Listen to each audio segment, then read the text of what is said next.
What's up, boys and girls? It's your boy TeKRaJ, and I'm back with another player review. This time, it's 98 overall Ultimate Legend Warren Sapp. Now, he's generally a 97 overall, but we were able to power him up. I added some Raiders chem to him, and then, of course, Run Stopper +4. We also put in Brawler. Now, you guys have not seen me do defensive player reviews that often, but he has 83 speed, 83 acceleration, 96 strength, 97 block shedding, 97 play rec, 91 tackle. You see most of his stats are over 90. Now, putting Brawler brought his acceleration down, but let me tell you, it doesn't make that big of a difference. It was actually a pleasure making this player review, and it bled over into like the next player review, which you guys are gonna see. But the stats on these cards are just amazing. Also, his hit power is 87. The biggest thing also is traits.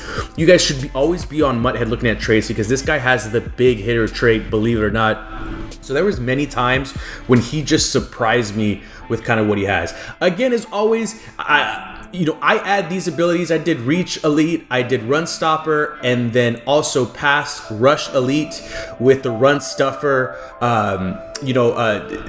basically X Factor on him. Even though X Factors aren't the biggest deal, I don't even think I ever got him lit up.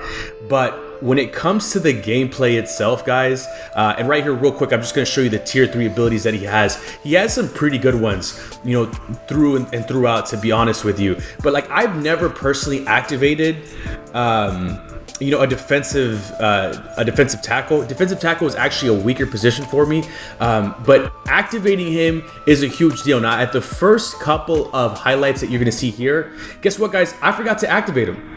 So Warren Sapp, once again, right there, shedding right in the middle of the screen. Remember, these highlights right here are not activated. And I just felt like I've played against players like this before, where it's like they have a D tackle that anytime you're calling an inside zone or anything, he's just gonna shed it and kind of come in. And when I was recording these highlights, I wasn't really thinking twice about it, but look at here. Breaks off the tackle and then runs him down. That's where the acceleration is key. He's not gonna have big top end speed. He shouldn't. He's a defensive tackle, but once he sheds, he just shoots out like a cannon. I'm telling you, man, like right there, once again, just shed, block. And so running a defense where you have 2 enforcers, in this case, it's 3 enforcers, to have a D tackle like that with no abilities that can just pop out, that was huge for me. Right here, finally, he's lit up. And let me just tell you, it was so satisfying seeing the animations that he would just get. I mean, just straight up bullying centers, as you can see right there. And then a lot of times I'm going up against some of the best centers in the NFL here, and it never was a big deal. Here in the next one, he's double teamed, breaks through a double team right there for a sack. And at the beginning of the year, I know that a lot of people were putting the abilities on their linemen and then just running coverage behind it. This is the same thing I was able to do here, except I only had the defensive tackle with abilities. That's it. And I just felt like he was just wrecking the offensive line every time. That's such a cool thing about this year. I know a lot of people hate abilities, but it's great to be able to actually get a Warren Sapp and he play exactly how he did in real life. Right there, breaks through a double team and then causes the fumble there. As you saw, that was a big hitter fumble. Here, once again, he didn't get the sack, but I had a cornerback screaming and he was able to break off and come in. On the goal line, once again, right here, just dominating the center and able to get in the backfield.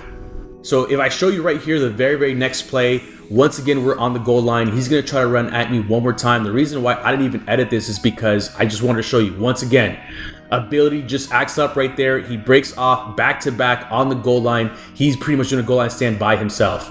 And as you can see there, we were able to block him off. He shed again.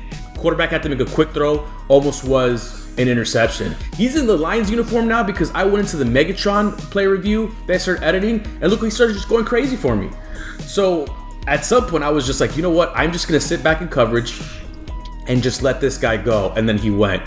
Who would have thought from a defensive tackle? I always feel like defensive tackles didn't matter, but honestly, this makes me want to run just abilities on all 3 of my defensive linemen again. Because if this is how overpowered they're going to be, I mean, that's a defensive scheme in itself. It'll just allow me to play max coverage or even man across the board. Dude, what a pleasure. Like, this card really just made playing defense super fun again. And I haven't even gone into getting Palomalo, Taylor Mays, Antonio Cromartie, or Nnamdi Asomugha. But you guys should definitely get it. Guys, I did this whole set for $217K last night, which was Saturday, the day he was dropped.